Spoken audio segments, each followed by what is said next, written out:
Hello बच्चों, कैसे हैं आप सभी। आज के इस वीडियो लेक्चर में हम लोग बात करेंगे कूलम फोर्स के बारे में।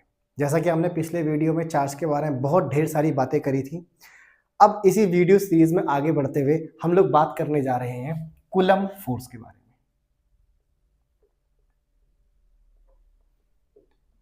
इसका दूसरा नाम होता है इलेक्ट्रोस्टैटिक फोर्स। सही है। तो आज हम जो बात करेंगे इसके बारे में बात करेंगे। और ध्यान रहे बेटा कि इस लेक्चर में जो ये टॉपिक है ये काफ़ी बड़ा टॉपिक होने वाला है। तो इसमें 3 से 4 वीडियो मतलब जितनी पॉसिबल हो सके सारी डिस्कस करेंगे और सारी वैरायटी को कवर करेंगे। तो मैं एक बार आपको क्विक रिकैप दे दूं, बता दूं शॉर्ट में कि हम लोग इसमें क्या क्या डील करने वाले हैं।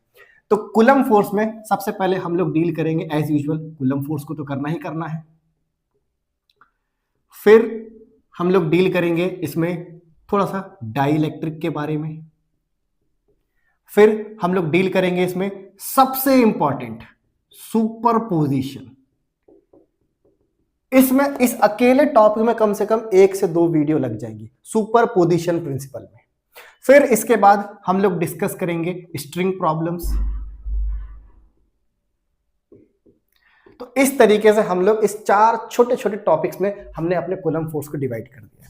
तो आज जो हम लोग बात करने जाएंगे बेटा, वो बात करने जाएंगे कूलम फोर्स के बारे में, इसके इंट्रो के बारे में, कैसे होता है, कैसे इसको लगाना होता है। सबसे इंपॉर्टेंट तो यही है इसके अंदर। तो शुरू करते हैं कूलम फोर्स के बारे में। तो हमने पिछले वीडियो लेक्चर में ये बात देखी थी कि जब 2 चार्ज पार्टिकल आसपास आते हैं तो वो एक दूसरे से इंटरैक्ट करते हैं, जिसकी वजह से अगर वो दोनों सेम है तो एक दूसरे को रिपेल करेगा, और अगर वो दोनों अपोजिट है तो वो उसको अट्रैक्ट करेगा। तो अगर मैंने लिखा कि Q1 into Q2 is greater than 0, मेरे ख्याल से आप लोग इस चीज को समझ पा रहे होंगे।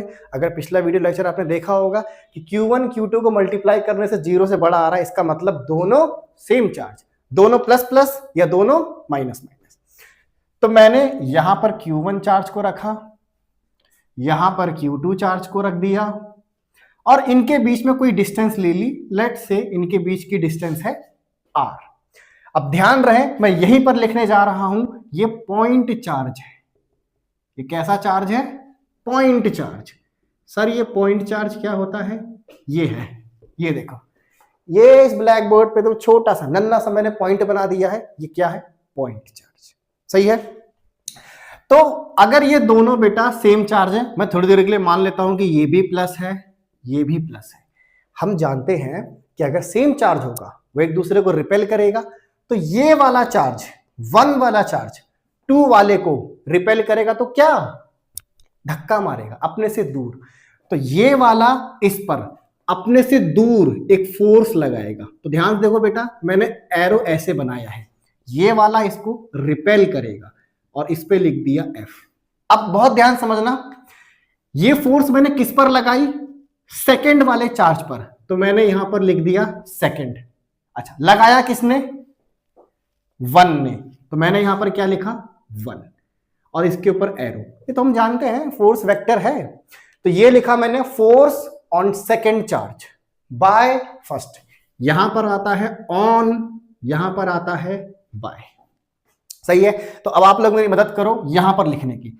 ये पॉजिटिव चार्ज, तो ये चुप थोड़ी ना बैठेगा भाई। जब इसने इसको धक्का मारा तो ये भी तो बदले में इसको धक्का मारेगा, इधर मारेगा, दूर भगाना है। अब पैटर्न फॉलो करते हैं। पहले क्या लिखना है? ऑन। तो भाई ऑन मतलब किस पर? 1 पर। किसने लगाया? 2 ने लगाया, एरो लगा दिया। ये जो फोर्स है इसी को बोलते हैं कूलम फोर्स। अब मैंने एरो लगा रखा है, इसका मतलब ये वेक्टर है। हम अभी लिखेंगे क्या? Magnitude form. मैग्नीट्यूड फॉर्म क्या होती है? Magnitude form. तो बेटा ये एक्सपेरिमेंट से देखा गया कि ये जो कूलम फोर्स है वो डायरेक्टली प्रोपोर्शनल है दोनों चार्ज के प्रोडक्ट का। प्रोडक्ट बोले तो दोनों चार्ज को मल्टीप्लाई कर दो, खत्म। ये फोर्स इनवर्सली प्रोपोर्शनल है स्क्वायर ऑफ डिस्टेंस, यानी उन दोनों के बीच की डिस्टेंस का क्या कर देना है? स्क्वायर कर देना है। जब मैंने इन दोनों को कंबाइन करा तो फाइनली मुझे क्या मिलेगा? Q1 Q2 ऊपर नीचे R स्क्वायर। अब हम सब जानते हैं कि जब भी प्रोपोर्शनल आता है तो उसको हटाते हैं तो बदले में क्या आता है, कांस्टेंट। वो कांस्टेंट क्या होता है, F equals to 1/4 pi epsilon not Q1 Q2 upon R square. ये फॉर्मूला बहुत इंपॉर्टेंट है, इसी पर पूरा लेक्चर बेस है। अब इसमें कुछ नई चीज हमारे सामने निकल कर आई, जैसे 4 एक नंबर है तो ये तो कांस्टेंट, इससे हमारा कोई मतलब नहीं है। पाई भी एक कांस्टेंट है, इससे हमारा कोई लेना देना नहीं। ये एक नई टर्म दिखाई दे रही है हमें, है ना, कुछ नई तरीके का साइन बना हुआ है, इसको बोलते हैं बेटा एप्सिलॉन नॉट। मैं लिख दे रहा हूं, इसको बोलते हैं एप्सिलॉन नॉट। ये नॉट मतलब यहां पर जो नॉट लिखा हुआ है, और इसका एक्चुअल मीनिंग क्या होता है, इसको बोलते हैं परमिटिविटी। किसकी, अरे उस मीडियम की जिस मीडियम में ये दोनों चार्ज रखे हैं। तो एप्सिलॉन नॉट का मतलब होता है परमिटिविटी ऑफ मीडियम। कौन सा मीडियम, जिस मीडियम में आपके दोनों चार्ज रखे हैं। तो ये हम लोगों ने इसका मैग्नीट्यूड फॉर्म लिख दिया। आई होप ये आपको समझ में आया होगा। अब हमें जो बात करनी है वो बात करनी है इस परमिटिविटी की। तो अब आगे बात करते हैं।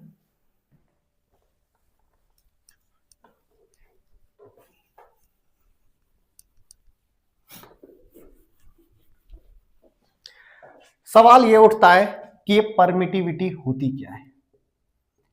अगर हम ध्यान से देखें तो इसके नाम में ही कुछ कुछ इसका मतलब छुपा हुआ है। परमिटी मतलब परमिट। ये परमिट क्या होता है, अरे भाई किसी को परमिशन देना। किसको परमिशन देना भाई, परमिशन देना किसको, फोर्स को, परमिशन टू फोर्स। अब ये परमिशन देगा कौन, वो मीडियम जिसमें चार्ज रखा हुआ है, यानी permission to force by that medium. यानी कि किसी मीडियम में इलेक्ट्रोस्टैटिक फोर्स को कितनी परमिशन है, उस परमिशन को हम लोग क्या बोलते हैं, परमिटिविटी। तो आप सोच के बताओ, अगर मीडियम बदल जाएगा तो क्या परमिशन भी बदलेगी, हाँ, हर मीडियम की अलग परमिशन। जैसे बड़ा सिंपल एग्जांपल है, ट्रक ड्राइवर होते हैं या गाड़ी चलाने वाले। अब जो ओला वाले होते हैं उनके पास परमिट होता है, कहाँ का होता है, एक तो होता है दिल्ली का, मतलब वो गाड़ी कहाँ चलाएंगे, दिल्ली में। और एक के पास है ऑल इंडिया, तो पूरे इंडिया में कहीं भी चलाएगा। तो स्टेट का परमिट, जैसे स्टेट बदलेगा परमिट बदलेगा। आ जाइए, जैसे मीडियम बदलेगा यानी उस मीडियम में कूलम फोर्स भी बदल जाएगी। इसका मतलब हमने बड़ी काम की चीज देखी कि जो मेरी कूलम फोर्स है, इलेक्ट्रोस्टैटिक फोर्स है, वो डिपेंड कर रही है किस पर, ऑन मीडियम पे। किस पे डिपेंड कर रही है, मीडियम पे। अब थोड़ा सा कुछ पुरानी बात कर लेते हैं, इसको पहचान रहे हैं आप सब, ग्रेविटेशन फोर्स। ये कैसा था, ये तो डिपेंड ही नहीं करता था, does not depend on medium. अरे भाई याद करो, यूनिवर्सल ग्रेविटेशन, चाहे यहां पर हो, चाहे जहन्नुम में हो, चाहे आसमान में हो, कहीं पर भी हो, जी तो जी है, जी तो जी है। इसका मतलब ग्रेविटेशन फोर्स मीडियम पे डिपेंड नहीं करता, लेकिन इलेक्ट्रोस्टैटिक फोर्स मीडियम पे डिपेंड करता है। और उस मीडियम पे परमिशन जो होती है उसको हम लोग किससे रिप्रेजेंट करते हैं, परमिटिविटी से। तो आप लोगों के पास एक नई क्वांटिटी आई जिसको बोलते हैं परमिटिविटी। थोड़ा सा आपको एनालॉजी समझ में आएगा। अच्छा, मैंने ग्रेविटेशन लॉ ही क्यों लिखा, जरा देखते हैं। भाई इलेक्ट्रोस्टैटिक फोर्स कितना, 1/4 pi epsilon not Q1 Q2 by R square. और एक साल पहले ग्रेविटेशन में हमने क्या पढ़ा था, G m1 m2 by R square. तो थोड़ा बहुत तो लग रहा है नॉस्टैल्जिया, क्या लग रहा है, यहां पर ये दो मास थे, यहां पर ये दो चार्ज है, चलो ठीक है, यहां R स्क्वायर, यहां R स्क्वायर, डिफरेंस किसका है, यहां पर है G और यहां पर है ये बात समझ में आए सबको। इसलिए थोड़ा बहुत काफी हद तक इनके बीच में सेम रिलेशन होता है, किसके बीच में, ग्रेविटेशन और इलेक्ट्रोस्टैटिक। फर्क क्या है, ये मीडियम पे डिपेंड नहीं करता, हर जगह से ये मीडियम पे डिपेंड करता है। चलिए इस पर और आगे बात करते हैं। अब इसकी वैल्यू बेटा आप सबको याद रखनी है, एक्सपेरिमेंट से निकाली गई है, हमें उसमें ज्यादा उंगली नहीं करनी है। एप्सिलॉन नॉट की वैल्यू होती है 8.85 × 10⁻⁻12। सवाल ये उठता है कि सर अगर ये क्वांटिटी है तो इसकी यूनिट भी तो होगी। मैंने कहा 1 सेकंड में बना लेते हैं इसकी यूनिट। कैसे? देखो, F बराबर 1/4πε Q1 Q2 upon R square. भाई हमें यूनिट किसका निकालना है? एप्सिलॉन का। प्यार से यहां बुलाओ, एप्सिलॉन यहां पर आ जाएगा। भाई 4π कांस्टेंट, इसको तो गिनना ही नहीं है। नीचे फोर्स, ऊपर Q1 Q2 R स्क्वायर। चलो भाई शुरू करते हैं। फोर्स का यूनिट होता है बेटा न्यूटन, चार्ज का यूनिट होता है कूलम, कूलम को कूलम से इंटू करेंगे तो कूलम स्क्वायर, डिस्टेंस का यूनिट होता है मीटर तो मीटर स्क्वायर। तो यूनिट क्या दिख रही है? कूलम स्क्वायर पर न्यूटन पर मीटर। तो यूनिट क्या बनी? कूलम स्क्वायर पर न्यूटन पर मीटर।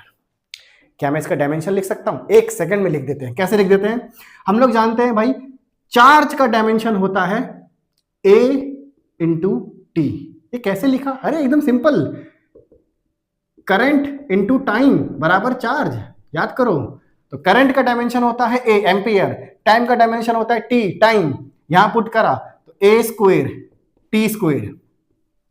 इसको तो बताने की जरूरत नहीं है, न्यूटन का डायमेंशन क्या होता है? ml T-2। मास का डायमेंशन m, तो देखो m into m m square, ऊपर चला जाएगा तो m-2, l ऊपर चला जाएगा -1, T-2 T2, ये जाके T की पावर 4, और क्या बच गया हमारे पास? a square. तो ये हमारे पास परमिटिविटी का डायमेंशन निकल कर आ गया। क्लियर है? और ध्यान से समझना बेटा, ये जो परमिटिविटी है ये है फ्री स्पेस की। किसकी है? फ्री स्पेस की। फ्री स्पेस बोलो तो ये वो जगह है जहां पर कोई दिक्कत नहीं है, मस्त चलता है एकदम कूलम फोर्स, कोई परमिशन की रिक्वायरमेंट नहीं। फ्री स्पेस, इसी को बोलते हैं एयर, इसी को बोलते हैं वैक्यूम। यानी पिछले एग्जांपल में जो मैंने 2 चार्जेस लिए थे बेटा, वो कहां रखे थे? वेरी गुड, एयर में रखे हुए थे, क्योंकि वहां पर मैंने क्या लिखा है? एप्सिलॉन। मुद्दा ये उठता है कि सर आप मीडियम बदल दो। तो अब हम देखेंगे बेटा क्या? Coulomb force in any medium. ये बहुत इंपॉर्टेंट है, इसको ध्यान से समझिएगा।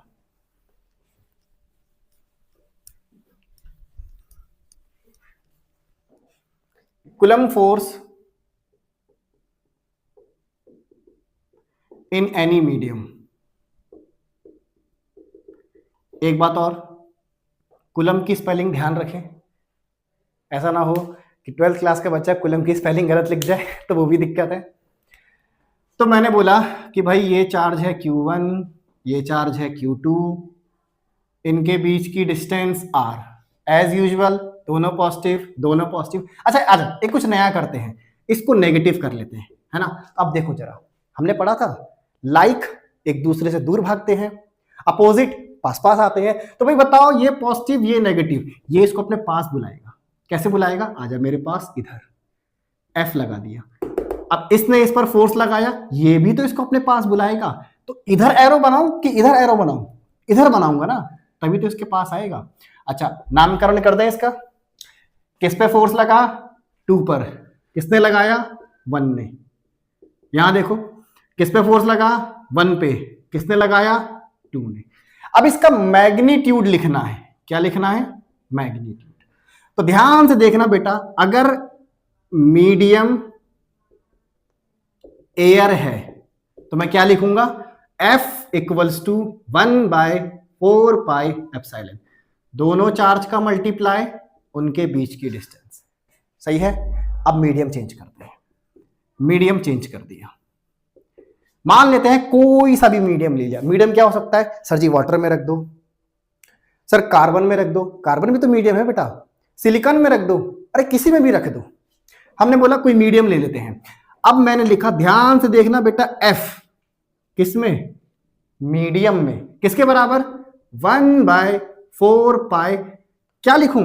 Epsilon m not. क्या लिखूं भाई? नॉट का मतलब एयर, तो मीडियम के लिए भाई m लिख दो ना, m बोले तो मीडियम, और दोनों चार्ज का मल्टीप्लाई। तो आपके सामने दोनों फोर्स दिखाई दे रही है, डिफरेंस कहां पर है? इसका, एप्सिलॉन नॉट एप्सिलॉन m का। अच्छा एक काम कर देता हूं, ये एयर की फोर्स है, ये किसी मीडियम की फोर्स है यार, इसको डिवाइड कर देते हैं ना। चलो जी, इक्वेशन 1 इक्वेशन 2 जरा डिवाइड करते हैं। तो मैंने लिखा फोर्स इन मीडियम ऊपर, नीचे लिखा फोर्स इन एयर। सही है? चलो अब देखते हैं जरा भाई, इसको इससे डिवाइड करना है। तो कर ही देते हैं यार, देखो 1/4πε Q1 Q2 upon R square. अच्छा आप नोटिस करना, ना तो मैंने चार्ज को छेड़ा ना तो मैंने उनकी डिस्टेंस को छेड़ा, बस मीडियम बदल दिया, divide by 1/4πε Q1 Q2 upon R square. तो यार ये तो कट गया, ये तो पूरा सेम था। अच्छा इसके साथ क्या होगा, 1/4πε, ये वाली चीज ऊपर, तो 4πε0, 4π कट गया। तो यहां से हमें क्या मिल रहा है, force in medium divide by force in air equals to, इधर क्या मिला, परमिटिविटी किसकी, एयर की, डिवाइड बाय परमिटिविटी किसकी, किसी मीडियम की।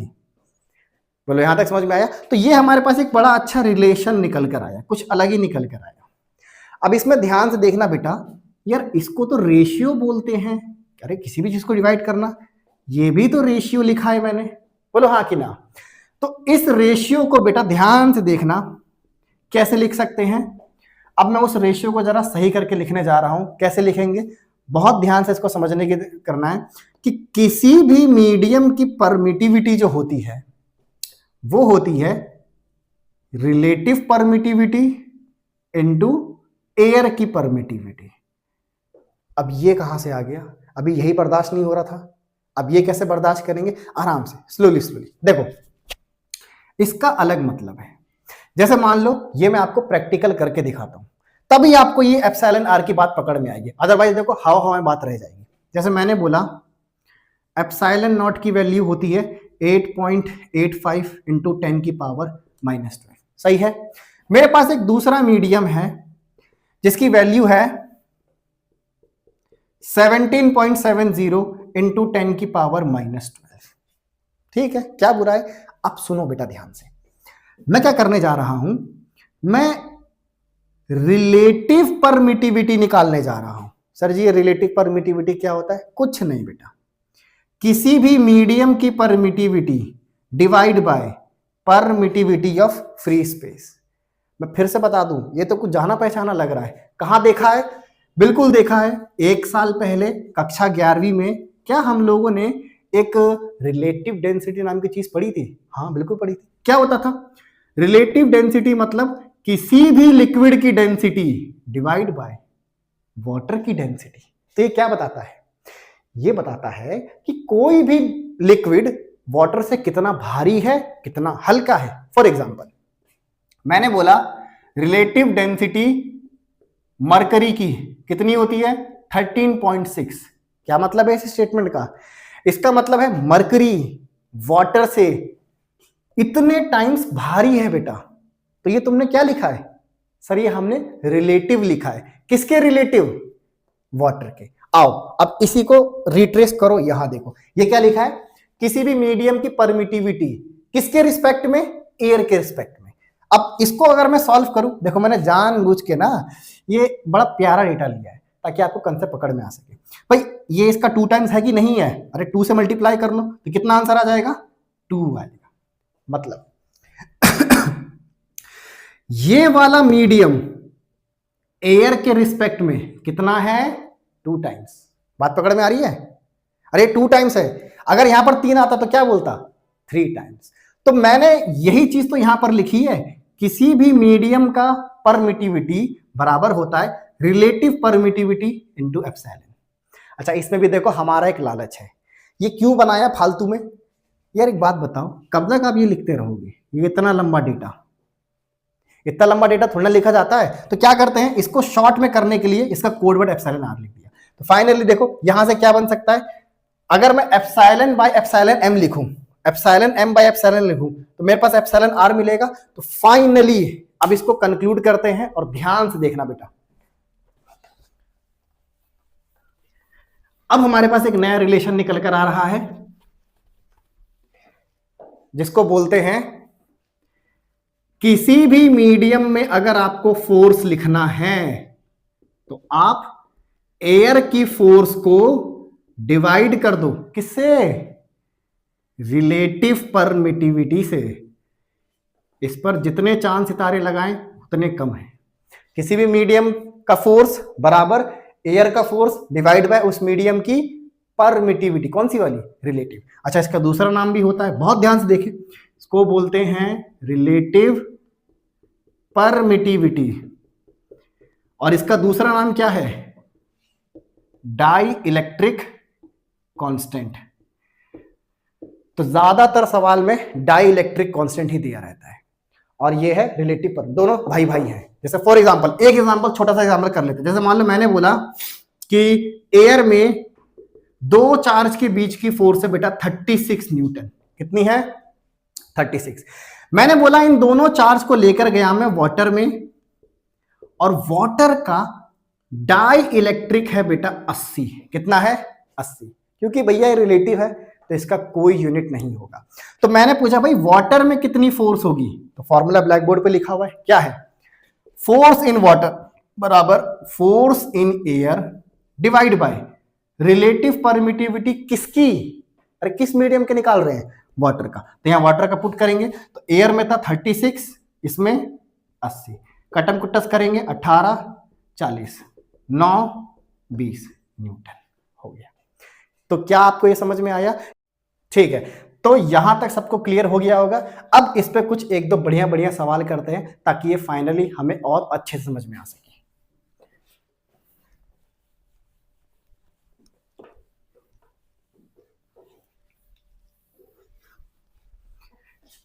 क्वेश्चन नंबर 1 इस कंसेप्ट पर, पहला सवाल, मान लो हमारे पास एक चार्ज Q1 है, एक दूसरा चार्ज Q2 है, इनके बीच की डिस्टेंस मैंने d ले ली, और ये एयर में है, और मैंने बोला ये एयर की फोर्स लेट से F है, सही है।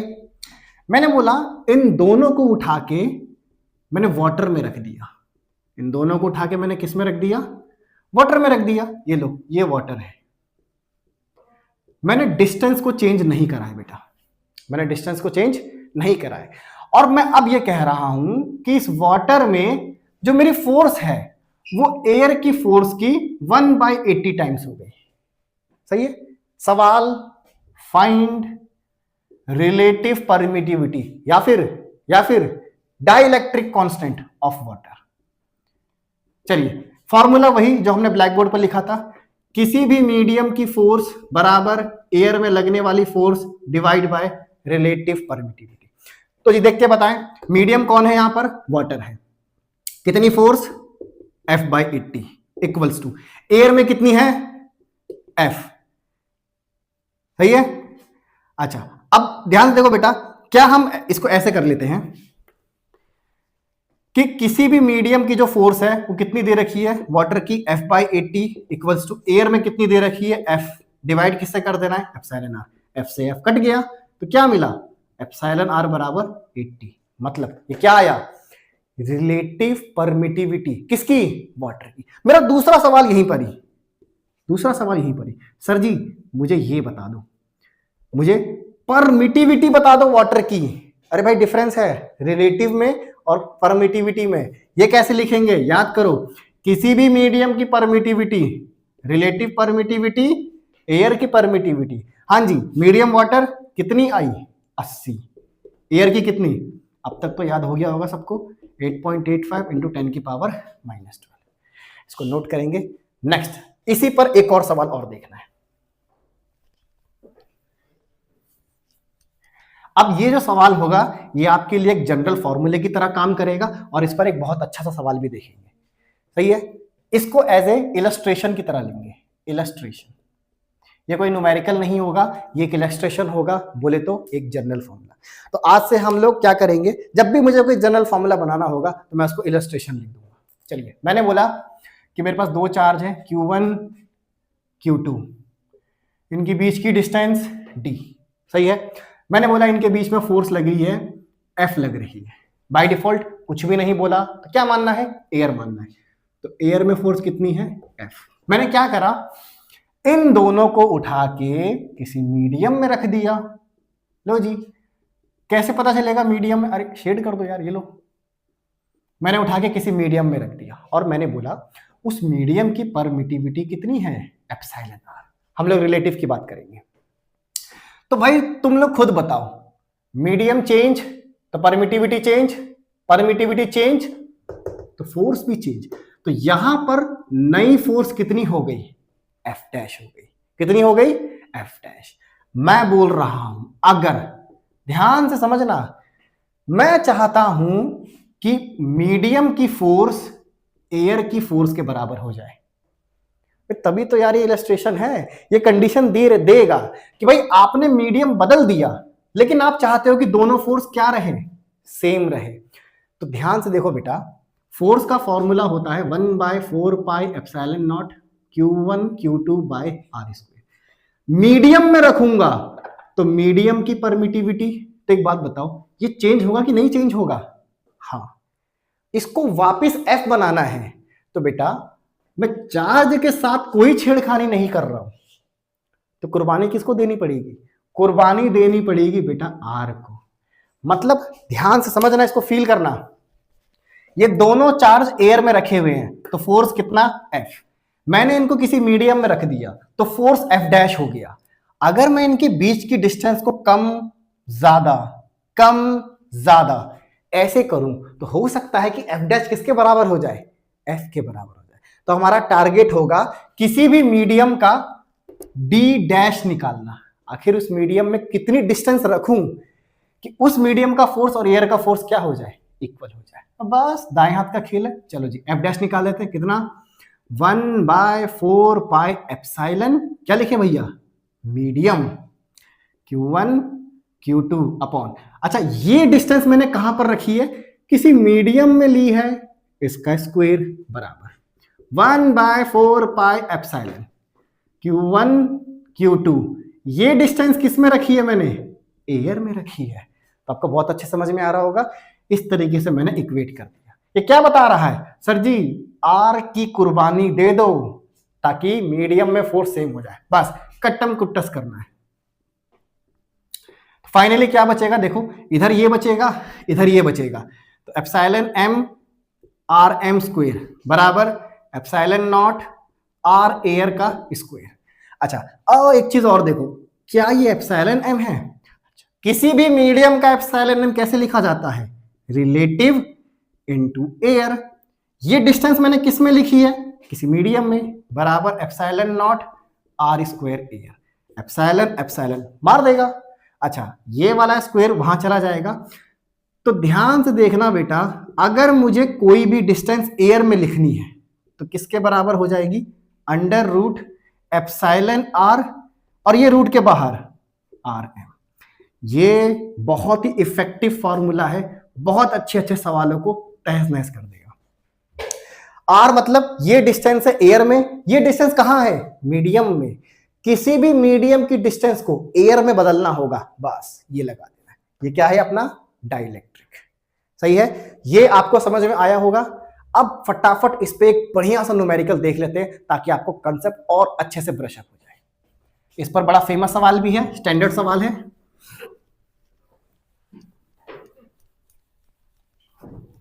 सवाल क्या है कि मेरे पास दो चार्ज हैं Q1 Q2, इनके बीच की डिस्टेंस d है। ऑब्वियस सी बात है, कुछ मीडियम बोला नहीं है, कहाँ ही है, एयर में है। कितनी फोर्स, F। मैंने क्या करा, इन दोनों को उठा के किसी मीडियम में रख दिया। पर कैसे रखा ये बहुत जरूरी है। मैंने क्या करा, इतने पार्ट में क्या रख दिया, एक माइका की शीट रख दी। क्या रख दी, माइका। माइका एक डाइलेक्ट्रिक हो गया। कितने पार्ट में रखा सर ये तो बताओ। ये रखा मैंने d/3 पार्ट में रखा।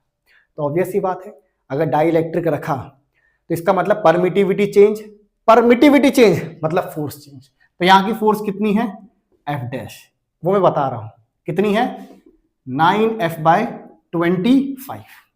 तो आपका काम क्या है, आपको ये पता करना है कि आखिर इस मीडियम का एप्सिलॉन आर कितना होगा। मैंने आपके सामने कंडीशन दे दी है, हिंट भी देख लो, हिंट भी देख लो।